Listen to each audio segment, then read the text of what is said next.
Durante años, las decisiones militares de un país entero parecían estar siendo leídas antes de ejecutarse. Fortificaciones secretas quedaban expuestas. Movimientos estratégicos perdían el factor sorpresa. Quédate hasta el final y suscríbete si te interesa descubrir historias reales como esta, porque generales y ministros tomaban decisiones creyendo estar a salvo, sin saber que alguien, muy cerca de ellos, escuchaba cada palabra con absoluta calma. En Damasco nadie entendía cómo Israel parecía anticiparse siempre. No había satélites capaces de explicar ese nivel de precisión. No había errores evidentes, solo una sensación inquietante. Alguien estaba viendo demasiado desde dentro. Ese hombre fue Eli Cohen, un inmigrante aparentemente común que logró infiltrarse en el corazón político y militar de Siria bajo una identidad falsa impecable. No entró como espía, entró como amigo, como empresario, como confidente. Mientras brindaba en fiestas con ministros y oficiales de alto rango, enviaba a Israel información que cambiaría el equilibrio de poder en Oriente Medio. Su historia no es solo la de un agente brillante, sino la de alguien que llevó la infiltración humana a un nivel casi imposible y pagó por ello el precio más alto. Eli Cohen nació en 1924 en Alejandría, Egipto, dentro de una familia judía humilde, pero profundamente disciplinada. Desde joven destacó por algo que no llamaba la atención a simple vista, pero que resultaría decisivo con el tiempo: su capacidad para observar, escuchar y adaptarse sin imponerse. No era impulsivo, no buscaba protagonismo. Prefería entender el entorno antes de moverse dentro de él.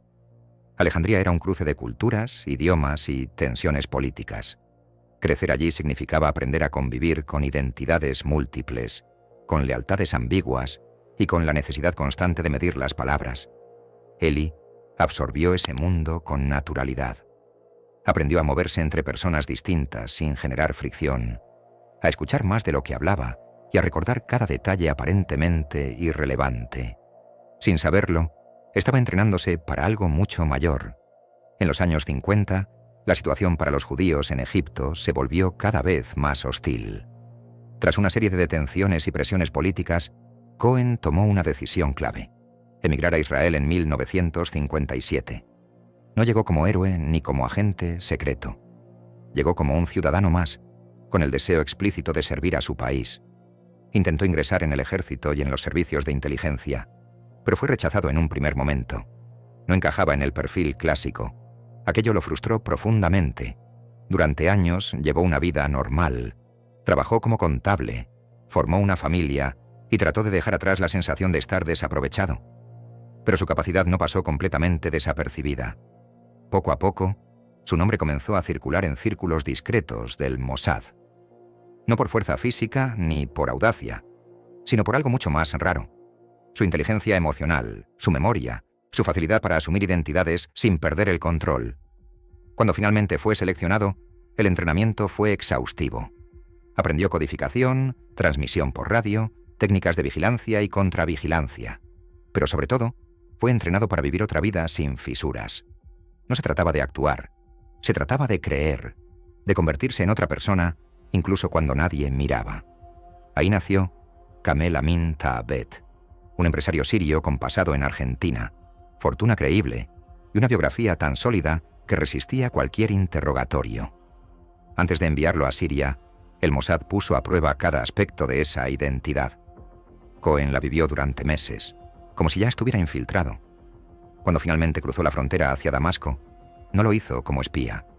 Lo hizo como alguien que pertenecía allí. Y ese fue el verdadero comienzo de la operación más audaz de su carrera.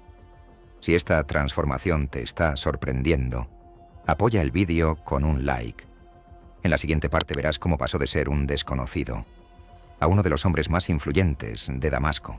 Cuando Eli Cohen llegó a Damasco bajo la identidad de Kamel Amin Taabet, no cometió el error más común del espionaje: intentar destacar demasiado rápido. Entendió que en una ciudad marcada por la paranoia, la confianza no se exige, se cultiva. Al principio fue solo otro empresario sirio retornado del extranjero, con dinero, historias creíbles y una actitud abierta. Nada llamativo, nada urgente, exactamente lo que necesitaba. Damasco era un entorno peligroso incluso para sus propios ciudadanos. El poder cambiaba de manos con frecuencia. Las conspiraciones eran parte del día a día y el ejército tenía un peso decisivo en cada decisión política. Cohen observó todo con paciencia. Escuchaba más de lo que hablaba. Recordaba nombres, relaciones, rivalidades. Cada conversación informal era una pieza más del mapa que estaba construyendo en silencio. Poco a poco, comenzó a abrir su casa. Organizó reuniones, cenas, celebraciones donde el alcohol corría y las lenguas se soltaban. Oficiales del ejército, políticos y empresarios acudían sin sospechar que aquel anfitrión amable estaba memorizando cada comentario. Cohen no forzaba la información. Dejaba que llegara sola. Sabía cuándo asentir, cuándo bromear y cuándo guardar silencio. Si te interesa cómo estas infiltraciones funcionan de verdad, suscríbete, porque este tipo de espionaje no se basa en gadgets, sino en personas. Su ascenso social fue rápido, pero natural. Su aparente patriotismo sirio, combinado con su generosidad y carisma, lo convirtieron en alguien respetado. Empezó a ser invitado a reuniones cada vez más sensibles. Visitó bases militares. Escuchó discusiones estratégicas. Nadie veía una amenaza en él. Al contrario, muchos lo consideraban un aliado, incluso un amigo. Mientras tanto, cada noche, Cohen transmitía información a Israel mediante radios ocultas. Lo hacía en ventanas de tiempo extremadamente cortas, sabiendo que cada transmisión aumentaba el riesgo de ser detectado. Enviaba datos precisos, ubicación de fortificaciones, nombres de oficiales, planes defensivos, movimientos de tropas. Nada sobraba. Nada era improvisado. Cada mensaje podía cambiar el equilibrio militar de la región. Con el tiempo, su acceso se volvió casi inimaginable. Llegó a influir en decisiones clave. Una de las más conocidas fue su recomendación de plantar árboles junto a las fortificaciones del Golán, supuestamente para dar sombra a los soldados. Aquellos árboles se convertirían más tarde en puntos de referencia perfectos para la aviación israelí. Si esta historia te está atrapando, suscríbete ahora, porque lo que parecía un simple detalle acabaría teniendo consecuencias históricas. Pero el éxito trae consigo un peligro silencioso: la exposición. Cohen comenzó a ser demasiado visible, demasiado influyente. Sus transmisiones aumentaron. Su confianza, aunque controlada, empezó a jugar contra él. Dentro de los servicios de seguridad sirios surgieron sospechas. No pruebas. Sospechas. Algo no encajaba del todo. Aún así, Cohen continuó. Sabía que cada día adicional dentro de Damasco valía oro. Sabía que estaba entregando a Israel una ventaja estratégica sin precedentes.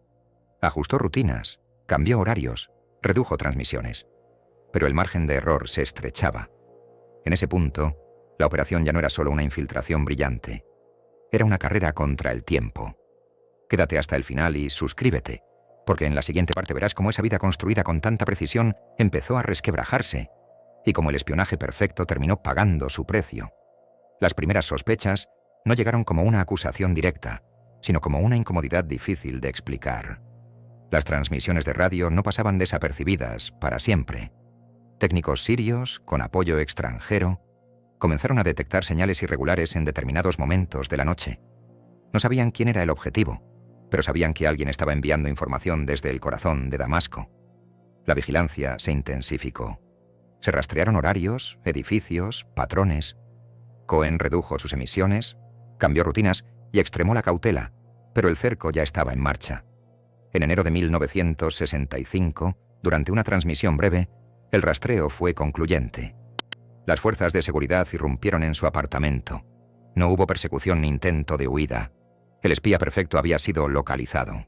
Siguieron interrogatorios duros y prolongados. Presión psicológica, aislamiento y confrontación constante con las pruebas.